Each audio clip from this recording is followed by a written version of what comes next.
Добрый день всем, кто нас видит и слышит. В эфире 11 часов. В эфире программа «Аспекты мнений». У микрофона Разиф Абдулин. Мой собеседник, координатор донорских акций Башкирского регистра доноров костного мозга Яна Ванюшова. Добрый день. Здравствуйте. Напомню, что трансляция нашей программы идет в Одноклассниках, ВКонтакте и в Ютубе на канале «Аспекты Башкортостан». Ставьте лайки, задавайте свои вопросы. Мы постараемся их использовать во время программы.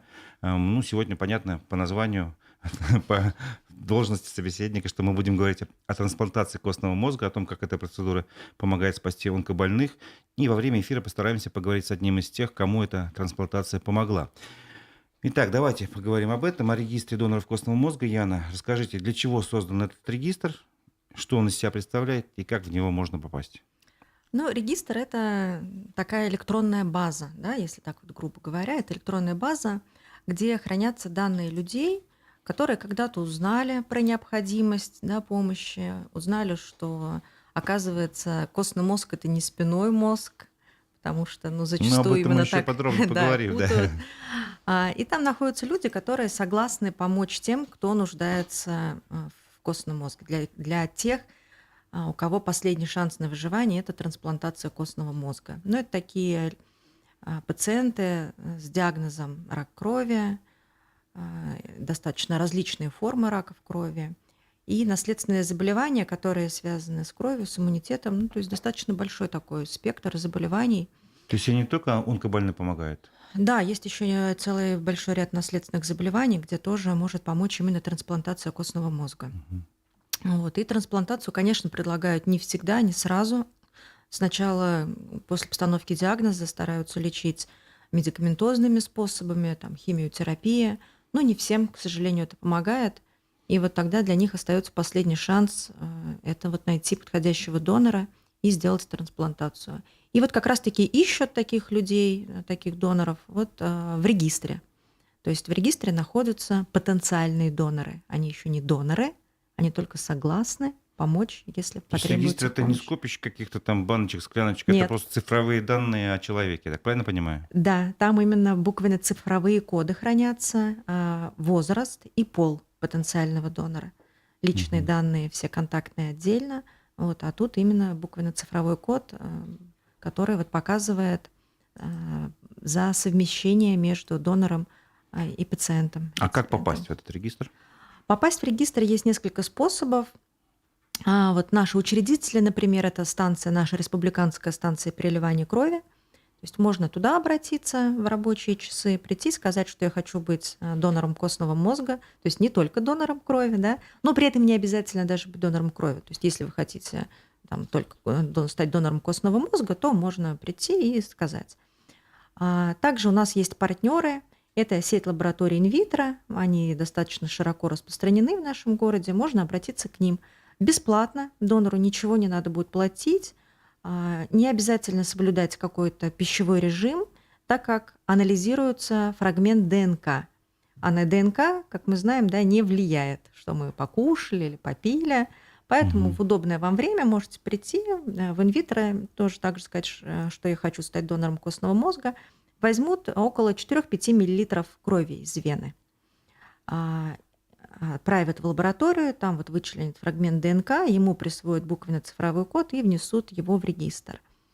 Но даже не везде мы думали, что если где-то нету станции переливания, далеко ехать, или нет инвитро, есть же деревни, поселки. Да, что делать в этом Что случае? же делать, человек хочет, и нам на помощь пришла Почта России. Это как? Да, можно сдать ДНК, можно собрать не только из крови, вообще из любой частички человека. Я знаю, из слюны можно взять тоже, да? Да, вообще абсолютно из любой, но мы взяли еще из букального эпителия. Можно зайти на наш... А можно по-русски что Да. такое буквальное эпителие? Это мазочек со внутренней стороны щеки. То есть это не просто слюна, а такие микрочастички, которые у нас есть внутренняя сторона щеки. Да. Есть специальные палочки, для тех, кто смотрит, можно показать. Такие палочки, они выглядят, Очень как напоминают на длинные те, которые ватные. во время ковида применяются. Да, очень похоже. Тесты. Они как раз-таки одна палочка для одной щеки, 2 палочки приходят.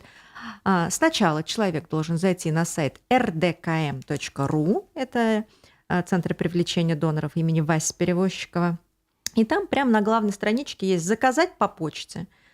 Да, человек указывает Интересно. свое удобное ему почтовое отделение, и приходит анкета, вот эти 2 палочки, конверт, куда положить. Точно так же донору платить ничего не надо будет за отправку обратно. Можно даже не выходя с почты все это провести, вскрыть палочки, поводить со внутренней стороны щеки, инструкция вся прилагается, упаковать в конверт и отправить. Точно так же в лаборатории будет вычленен также фрагмент ДНК, то есть не имеет значения, кровь вы сдали или палочками, с помощью палочек вступили. То есть вот такие способы – это станция переливания крови, инвитро, либо заказав на сайте По почте. РДКМ по почте, да.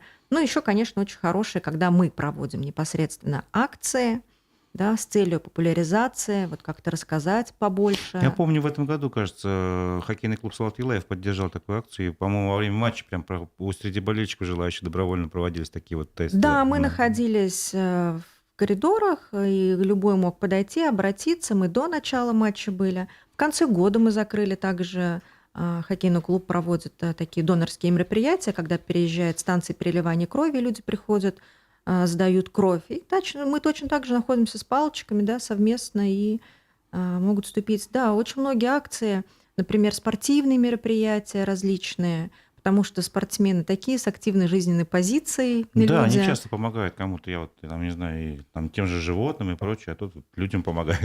Да, мы стараемся максимально вот как-то рассказывать о необходимости, о важности, нужности, и вот люди очень даже охотно откликаются. Давайте скажем, какие есть ограничения для доноров. Вот, например, я знаю, что я как-то попытался так пройти, мне говорят: ребята, вернее, извините, вы по Мгм. возрасту не подходите. Какие ограничения есть по возрасту и что еще, может быть, может служить ограничением для донора?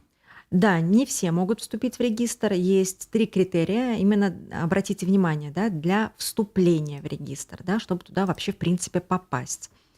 Это возраст с 18 до 45 лет, чтобы попасть. Конечно же, не должно быть каких-то серьезных хронических заболеваний. Они в анкете, которую мы предоставляем, да, которую ты по почте приходит, и в инвитро дадут, и на станции переливания, там все указаны. Но это достаточно серьезный, например, гепатит БС. Вот с гепатитом А, например, можно, а вот с гепатитом БС нельзя. Это сахарный диабет, астма, такие серьезные сердечно-сосудистые заболевания, цирроз печени. Вот с такими заболеваниями уже. Алкоголикам путь заказан, короче. Да, в списке есть алкоголизм, психические расстройства. Это тоже противопоказания. Вот. Ну, обычно о таких заболеваниях человек знает. Ну, конечно, жизненно важные органы должны быть на месте. Вот. Но, в принципе, на самом деле большинство подходит. Мгм. Вот. Только если человек вот прям стоит на учете, да, ну, вот сахарный диабет, например, да, то нет, это не подойдет. А в большинстве случаев подходит. Вот студенты, например. У нас я часто провожу акции в вузах, вот в Уфе, и студенты зачастую подходят. Не подходят среди студентов зачастую Кто? девочки, Почему? потому что есть одно из противопоказаний – это масса тела должна быть больше 50 килограмм. Те, кто хотят вот именно выглядеть стройно, именно из-за этого даже, там, не знаю, голодают, условно говоря, Да. они не подходят. Да, к сожалению, вот в этом случае они не подходят. Вот. Ну, я говорю, девчонки, не расстраивайтесь. Надо Есть такие примеры, пополнить чуть-чуть. что девочки не могли, но они говорят: мы вам тогда акцию организуем. Можно? Я говорю: конечно. И вот так вот иногда бывает, что человек сам не может, но вместо себя зато еще и акцию организует или там кого-то отправят в инвитро. Вы сказали, что костный мозг пересаживают в исключительных случаях, когда уже другие способы лечения не помогают. Но мне не совсем понятно, если пересадка костного мозга помогает, почему во всех случаях ее не предлагают?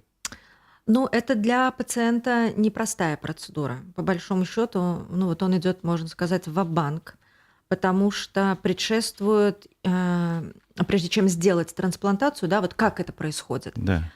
Костный мозг – это кроветворный орган, он жиденький, и он находится в наших костях. Например, кости черепа, ребряные, тазовые кости.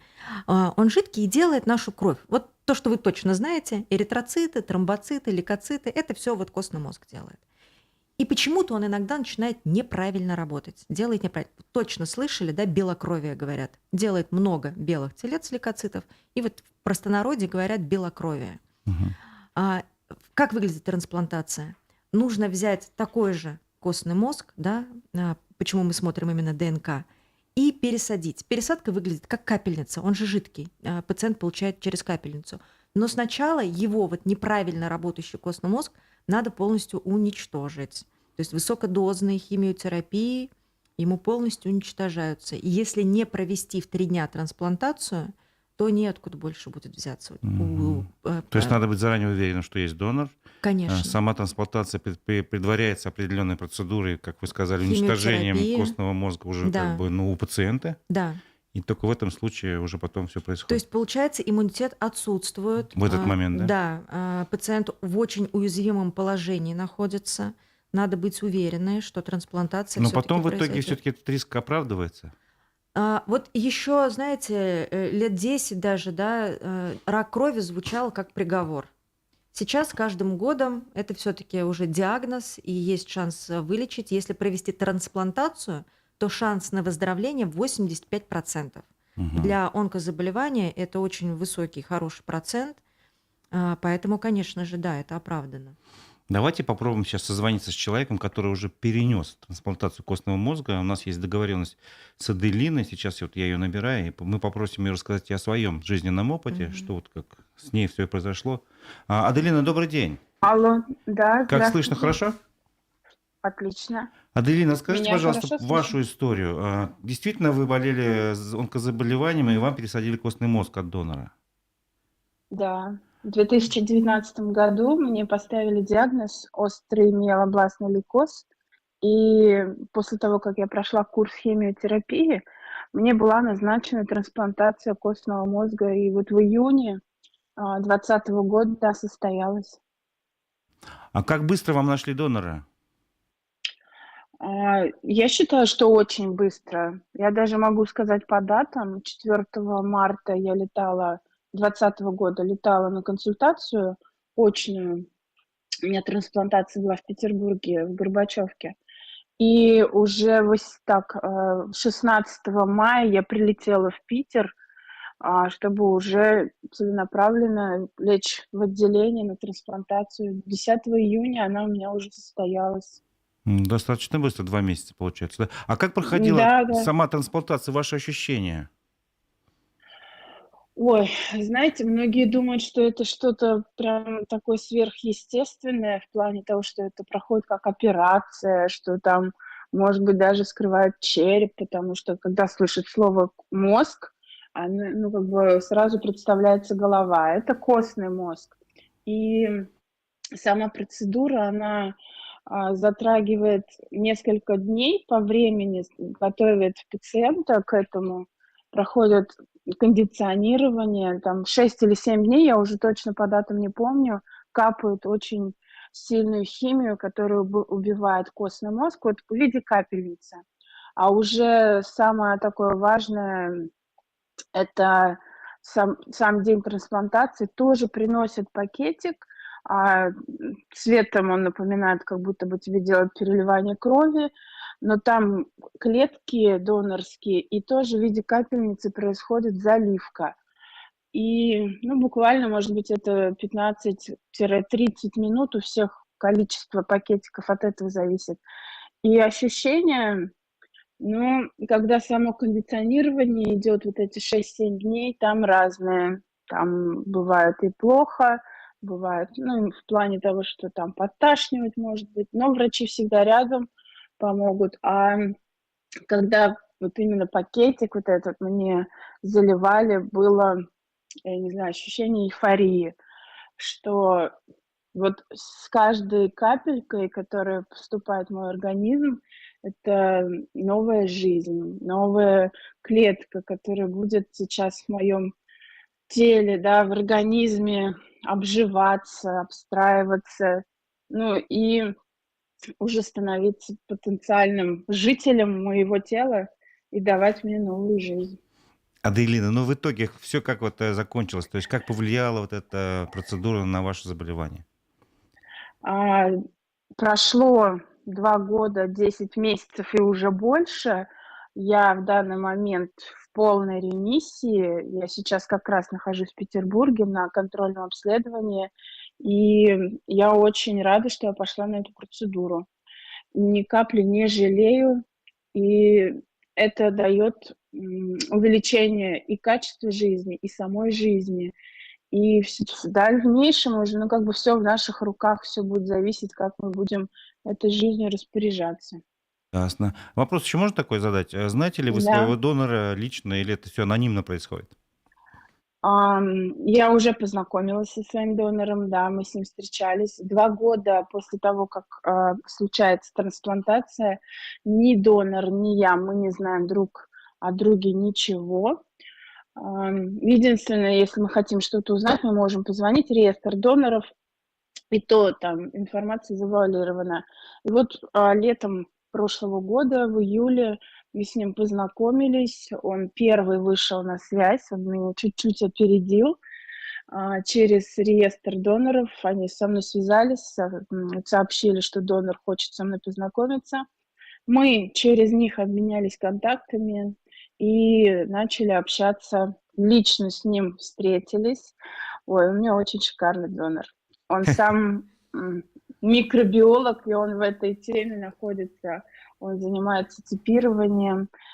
В общем, и честно скажу, этой зимой у меня была тревожность, я болела очень много, у меня было подозрение, ну, самой, что мог произойти рецидив.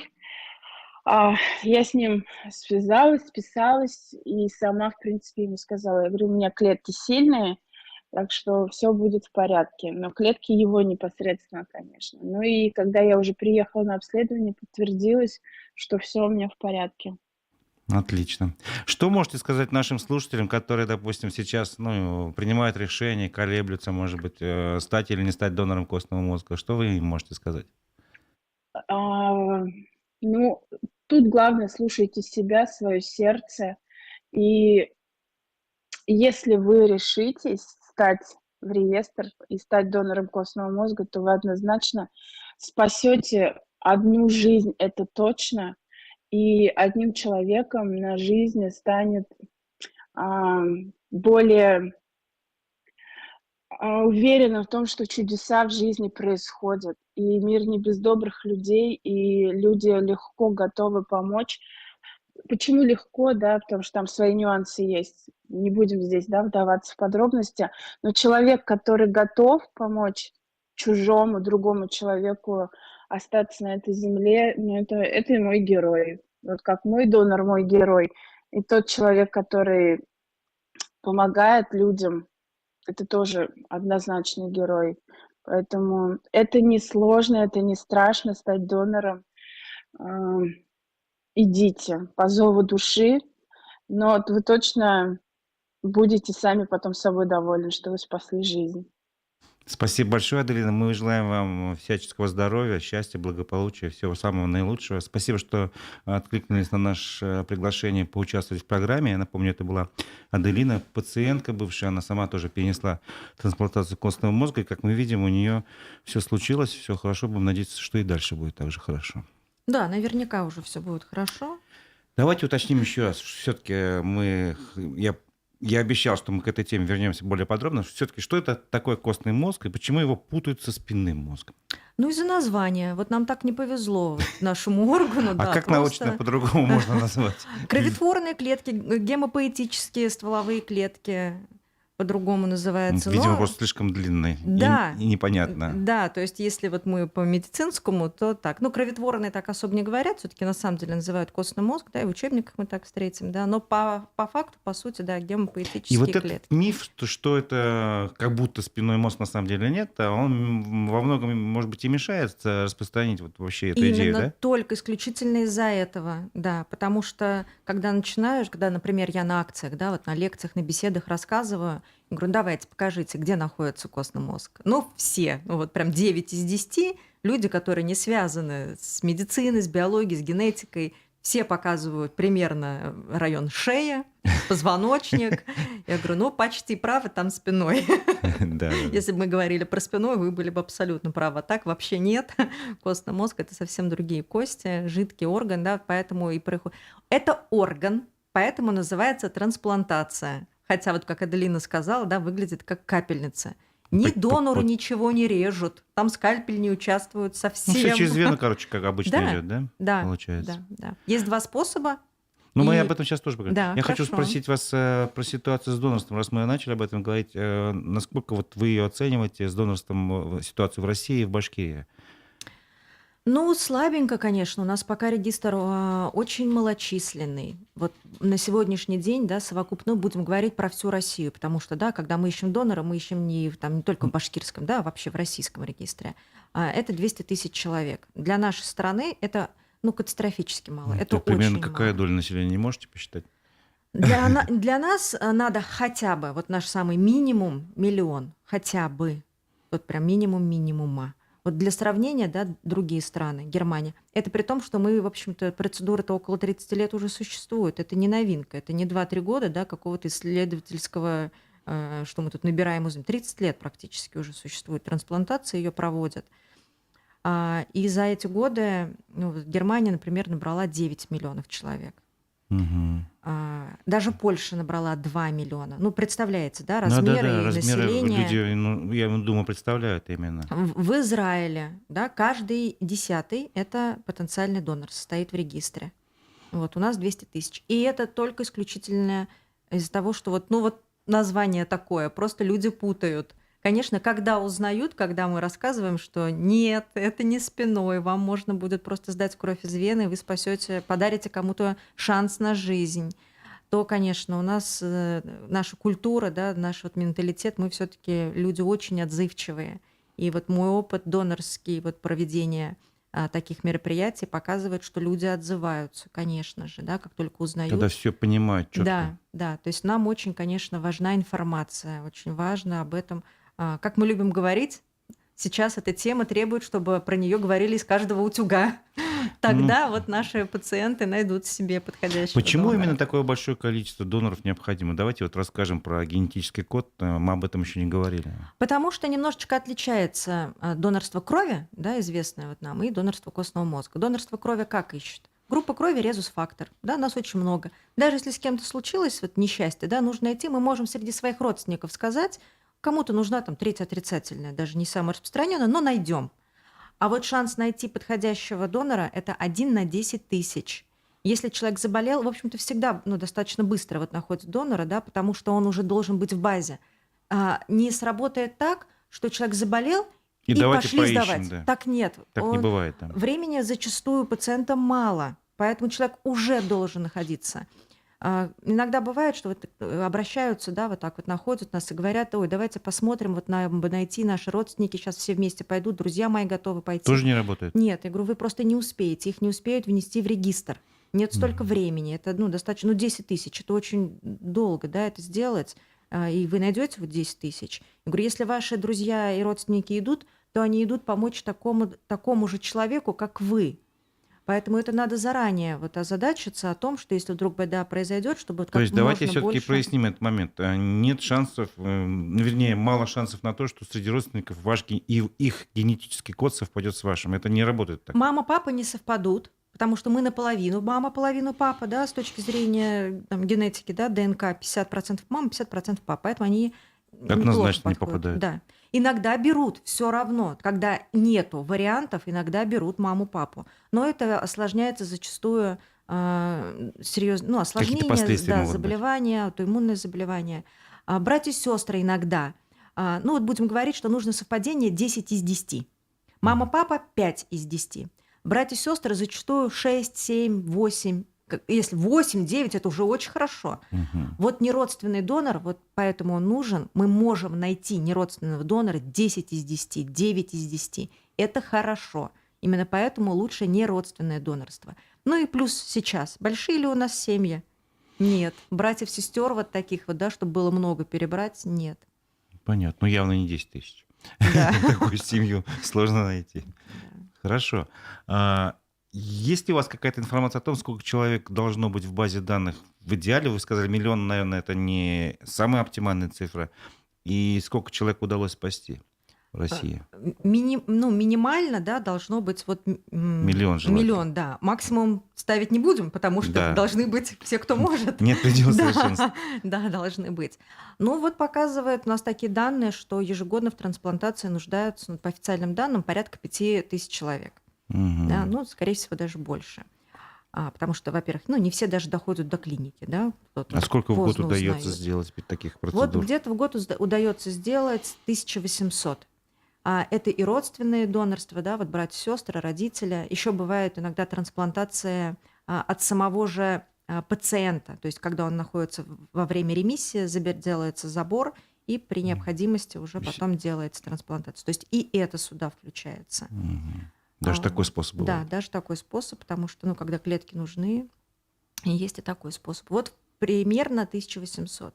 Вот представьте, остальные наши вот с вами Получается, вот как раз некое соотечественники. представление о порядке, ну, скажем, на 20-40% потребность удовлетворяется, а все остальное пока нет. И Да, поэтому нужно и то, базу что не доноров увеличивать. удовлетворилось, это все летальные исходы. Это Да. те люди, которых мы могли спасти, если бы их донор был То есть при год можно действии. спасать еще больше, по 3-4 тысячи человек, Да. грубо говоря. Ну, это Мгм. такие Это и детки, прикидки. это и маленькие детки, и взрослые люди. То есть у этой болезни нету возраста. Кто А угодно вообще может есть заболеть. статистика по онкозаболеваемости в России? У нас она растет, падает, стабильная? Ну, я не могу сказать про все другие, да, заболевания, потому что я все-таки не онковрач, не Ну, может быть, по онкоспециалист, раку крови? да, но вот по онкогематологическим, да, связанные с раком крови, ну, для нас, конечно, не уменьшается, она больше... Хорошая статистика, то, что регистр растет, поддерживающая терапия растет, если сейчас мы говорим 85%, да, что человек выживет, да, вот как Аделина, например, да, попала в эту положительную статистику. Мгм. И настолько хорошо в этом плане развивается медицина, что с каждым годом этот процент становится все-таки больше и больше. То есть когда-то это было 60%. Мы же не говорим, что донор дарит жизнь, он дарит шанс на жизнь. Конечно. Вот на сегодняшний день этот шанс 85% где-то. До сих пор не знают, почему это заболевание происходит, почему человек заболел. Вот это никто не знает ни во Причины всем мире, неизвестны, причина да? неизвестна. Но что нас компенсирует, да, что мы знаем, как вылечить зато.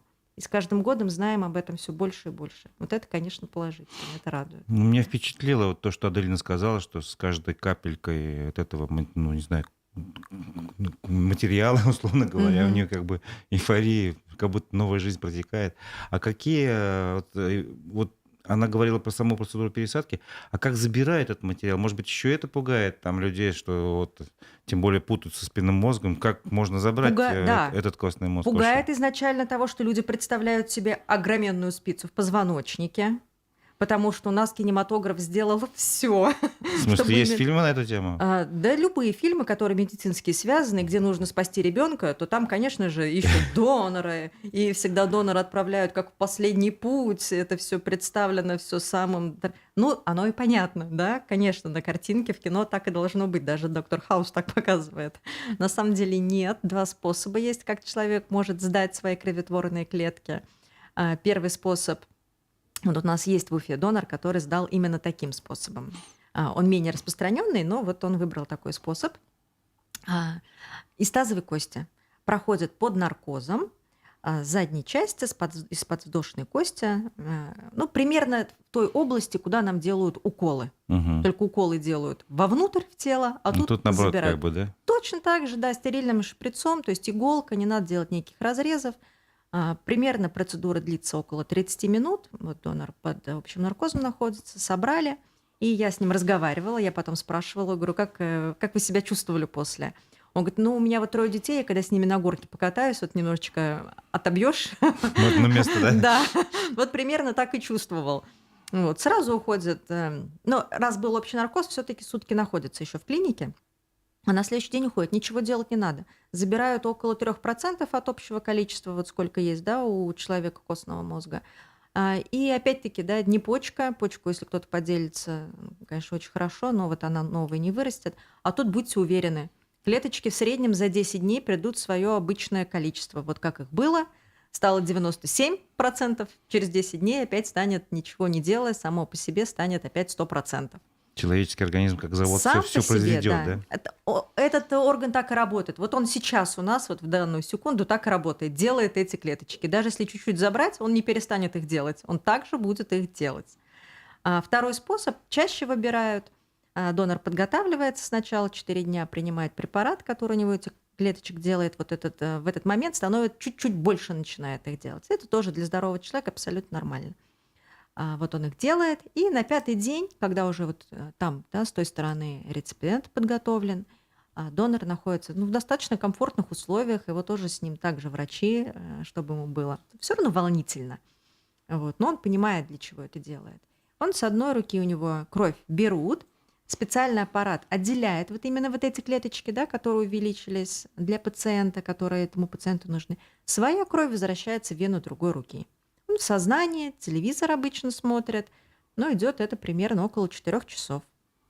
Вот такой вот круговорот. Понятно. Забирается. И вот этот мешочек, как и Аделина сказала, да, выглядит как мешочек с кровью, да, красненький, невооруженным глазом не различишь.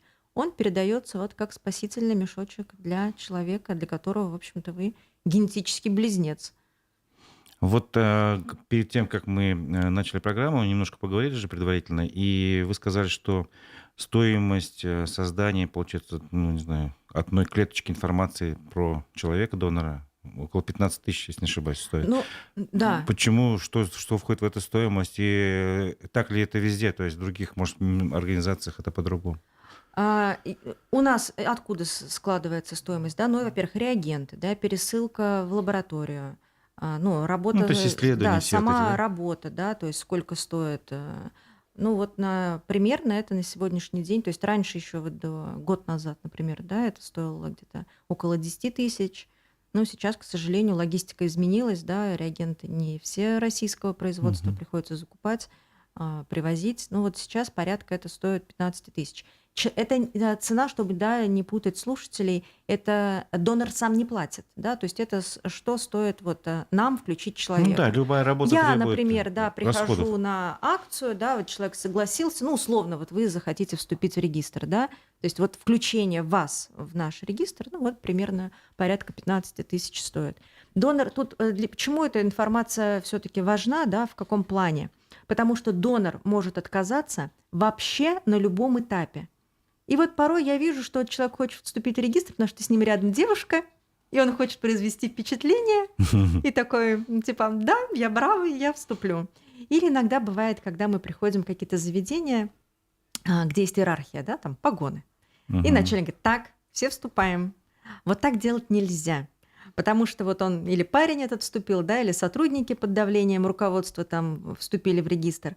А когда произойдет совпадение, и ему поступит звонок из регистра и скажут, вы согласны, он скажет, так, начальника нет, никто не узнает, трубку положу, и все. Мгм. А этот шанс рухнул. И вот деньги были потрачены впустую. Это деньги благотворительные. Это нас поддерживает Русфонд, да, это деньги, которые жертвуют физические лица, да, ну там либо организация, и ну не просто так они даются и должны быть потрачены не впустую. Конечно, человек находится в регистре, он вступил, допустим, в 20 лет, там, в 30, находится до 55. Конечно, может измениться и здоровье. Ну, такие вот это объективные причины, когда намерение у него осталось, да, но он не может, да, вот, допустим, по состоянию здоровья. Ну, это бывает, конечно, тут винить никого не приходится. Но когда вступили вот так вот просто лишь бы, а я потом подумаю, да, вот когда произойдет звонок, вот это, а я потом подумаю, будет стоить вот около 15 тысяч. Ну и не только 15 тысяч, тут еще и вы говорите о Это человеческой если, жизни. конечно, да, это если только мы говорим про финансы, да, Мгм. а ведь шанс на совпадение, если вам позвонили, это на самом деле чудо. Это чудо, да. Шанс найти один на 10 тысяч. Поэтому, конечно, это чудо произошло. И еще ведь знаете, что очень удивительно и важно? Что вот на это совпадение непосредственное влияние оказывает наша национальность. Так, Мы объясните. иногда, вот когда мы говорим про буквенно-цифровой код, вот, по сути смотрится наш генотип. Да, и смотреть иногда, искать в других регистрах, но это опять-таки это очень большие деньги, очень большие. И иногда вы можете видеть, да, такие вот сборы с большими средствами, когда собирают. На что собирают? Ну вот иногда вот так вот, да. В Германии иногда удается найти для наших соотечественников, для наших пациентов, да, подходящего донора, потому что воины сделали чуть-чуть свое дело, мы там напутались с генотипом, иногда находятся. Но по большому счету, да, если мы говорим про какие-то такие вот малые народности, ну вот даже якуты, Ну, даже башкиры. Мы очень уникальный у нас генотип, очень уникальный вот именно на нашей территории. То есть больше шансов, если вы одной нации. Да, да, именно здесь нам, то есть наш генетический близнец наверняка живет где-то рядом. Он М. где-то не в Израиле, он где-то не в Я Америке. поэтому хотел Наверняка он спросить, где-то почему здесь. башкирский регистр называется? Вроде как бы это такая обширная тема и собирается по всей стране данные. Вот вы Тем не теперь менее, пояснили, да, мы получается. все равно находимся, то есть мы не обособлены. В любом случае, с сентября уже действует федеральный регистр, да, вот, который объединяет все российские регистры, чтобы врачам не приходилось искать по всем регистрам. Да, надо работу эту ускорить, она и так требует Ну, быстро, оперативность. да, чтобы вопрос решался. Поэтому наши данные в любом случае, да, мы привлекаем в башкирский регистр, но они в обобщенной базе находятся и в национальном регистре Васи Перевозчикова, и вот в федеральном регистре. Мгм. Ну, это Это какие-то вообще сервера, база. я так Да, да, понимаю. да. Мгм. Ясно. Ну, вообще, получается, вот я правильно вас понимаю, что вот ты стал донором, а потом должно пройти какое-то время, если кому-то это понадобится, потом еще не факт, что ваш код совпадет. То есть нет никакой гарантии, что ваш костный мозг вообще пригодится. То есть это как рулетка практически получается. Да, когда человек вступает, он, конечно, должен помнить, что он вступил. Если вдруг у него поменялись, он стал потенциальным донором. Если вдруг у него поменялись контактные данные, было бы очень хорошо, конечно, чтобы он их сообщил. Да? Ну, сами Мгм. понимаете, когда произошло совпадение, телефон недоступен, ну, это... Есть, конечно, другие способы, потому что в анкете указываются и паспортные данные. Будем искать. Электронную почту. Электронная почта обязательно, да, будем максимально искать, просим и соцсети указывать. То есть это не какое-то любопытство для рассылок, да, это для того, чтобы как можно Для больше оперативной точек, связи. чтобы найти, да. Мгм. И если вдруг поменялось, конечно, мы просим, не забудьте, вы в регистре Васи Перевозчикова. Вот делаем акцент, потому что вот регистр с именем запоминается. И я стараюсь на акциях всегда рассказывать, что Кто это такой за Вася Перевозчиков, Вася, да, расскажете? чтобы он запомнился. Вася — это был мальчик из города Глазго. В 9 лет ему тоже вот поставили диагноз, тоже он заболел раком крови. И вот ему с помощью Русфонда собирали деньги, собрали очень большую сумму, чтобы могли искать во всех мировых регистрах. Не успели, Васи не стало, но остался вот регистр, который спасает жизни вот его именем. Мгм. Поэтому мы, конечно, вот про него рассказываем, что вот был такой мальчик. И на самом деле всего примерно 1-2% из регистра вот этим потенциальным донорам когда-то позвонят. Скорее всего, никогда этот звонок Ну, в не большинстве произойдет. случаев получается. Да, в большинстве 1-2%. случаев никто не пригодится, да. Но вот 1-2 когда-то позвонят. Это вот как Ну, раз это чуда тот не бывает процент много, а чуда. вот оно Да, происходит не так часто. да. А скажите, пожалуйста, вот все-таки я правильно понимаю, чтобы сохранить этот шанс, эту возможность спасти человека, потенциальный донор, он должен немножко об этом в голове держать, в уме и стараться, скажем, не злоупотреблять вредными привычками, там, условно говоря, лучше не курить совсем, как бы поменьше употреблять алкоголь, раз цирроз печени может возникнуть и прочие дела. Ну, Какой наверное, некий это стимул к нам здоровому надо... образу жизни еще. Может быть, да. Может быть, наверное, нам это всем надо держать в голове. Но вот есть такой момент, вот я, например, читала, что вот Криштиану Роналду не делает татуировок. Вот сама по себе татуировка, по сути, не противопоказание. Но в этот момент есть вот шанс все-таки. Сейчас, конечно, слава богу, уже получше все с этим, но что вдруг занесли гепатит. Мгм. Да, поэтому полгода все-таки человек находится в группе риска. Ну, вот есть такой момент. Ну, прям строго не курить, не пить, это к нам на всех распространяется. Да. Ну, хронические заболевания же Ответственность, просто конечно, мы же так не всегда появляются. говорим, наши потенциальные доноры просим, будьте ответственны. Вот не забывайте, если что, обновить контактную информацию, чтобы вас можно было дойти. Ну и берегите свое здоровье, это уж, наверное, ко всем относится. И давайте напомним все-таки по поводу способов, как попасть в регистр. Вы говорили, это можно делать на станции переливания крови, в клиниках инвитро, если не Да, ошибаюсь, да. и плюс с помощью Почты России.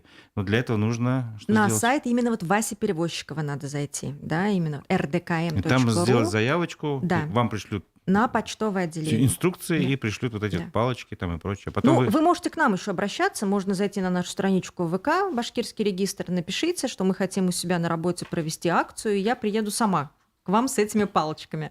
Отвечу на все вопросы, палочки сама отвезу все в лабораторию. По-моему, вас еще и футбольный клуб Уфа тоже поддерживал, или я ошибаюсь? Они делали совместно со станцией переливания крови, да, сдавали Тоже через сдавали кровь, такого да, просто не через тест палочки, не проводили. через кровь, да. Мы очень много где проводим. То есть я в течение недели бываю много где. Это и вузы, И частные там и стоматологические клиники, и другие клиники, и в Икее когда-то была, и На спектаклях не МЧС. бывали? Очень хочется, очень хочется. У нас, кстати, есть такой пример, это немножечко он и в моей семье. У меня дочь написала, участвовала в кружке, и писали девочки-подростки спектакли, и она затронула тему донорства костного мозга, о том, что девочка подошла как донор, а родители запретили.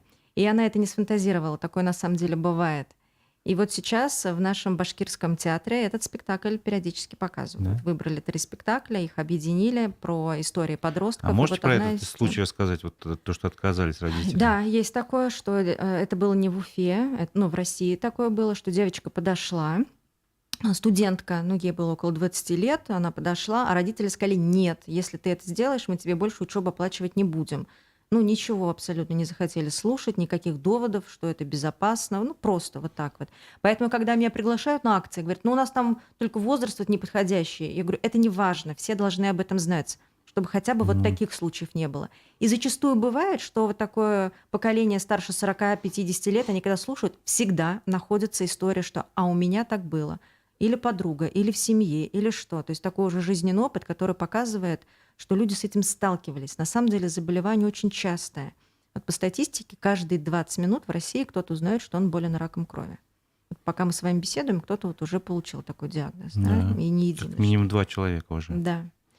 Поэтому регистр требует, чтобы было об этом много Ну, информации. вы не поняли насчет спектакля. Я говорю, вы бывали ли в театрах, где и акции проводили там, Я среди поняла, зрителей? это моя мечта. Потому что я помню, например, когда вот у нас была пандемия ковида, Мгм. учреждения культуры очень охотно и активно пошли навстречу медикам. Они организовали Мгм. у себя вот эти пункты, где можно было вакцинироваться. Я думаю, может быть, будет интересно и такой У какой-то меня эксперимент провести. пока была мечта, может быть, как раз вот меня услышат, потому что пока через письма мне не удалось договориться. Мне бы очень Мгм. хотелось хотя бы среди наших актеров рассказать. У нас есть и спектакли, например, да, я вот поклонница русского драмтеатра, «Мнимый больной», то есть, так вот, так или иначе, там, «Палата бизнес-класса», Связано, да, немножко? немножечко пересекается, да, чтобы мы там делали такие акценты. Конечно, этого хотелось бы. Пока нет, но вот прям я об этом мечтаю. Есть ли у нас примеры уже среди произведений культуры, вот именно в кинематографе, какие-то истории, где рассказывается вот эта ситуация? Не можете припомнить? Я насколько знаю, это такие, знаете, вот фильмы не полные метры, да, а вот сериалы, там немножечко освещается, встречаются. Даже вот у меня тоже в контактах, вот как и Аделина есть, да, еще есть один наш пациент.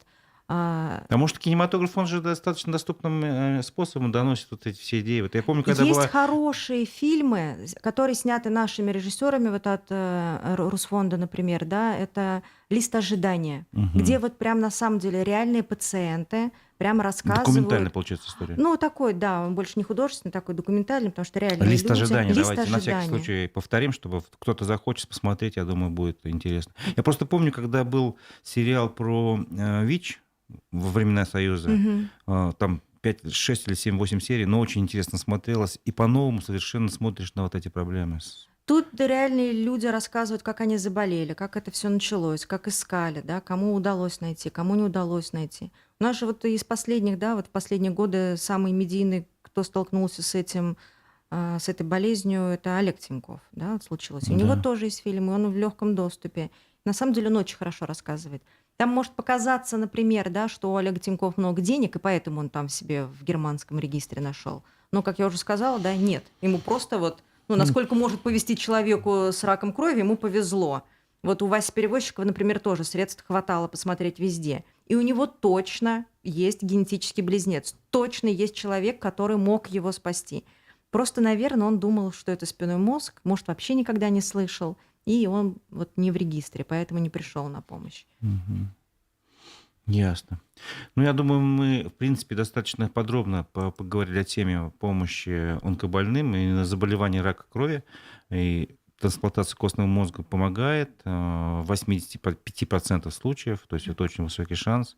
Но я призываю, в свою очередь, слушателей рассказать о вашем услышанном сегодня своим друзьям, знакомым. Расшарьте трансляцию нашей программы, поделитесь, ставьте лайки. Думаю, на этом можно закончить. Напомню, что это была программа «Аспекты мнений». У микрофона был Разиф Абдуллин, и мой собеседник — это координатор донорских акций Башкирского регистра доноров костного мозга Яна Ванишева. Спасибо вам, что вы пришли Спасибо в нашу большое, студию. да, спасибо. Всего доброго. До свидания.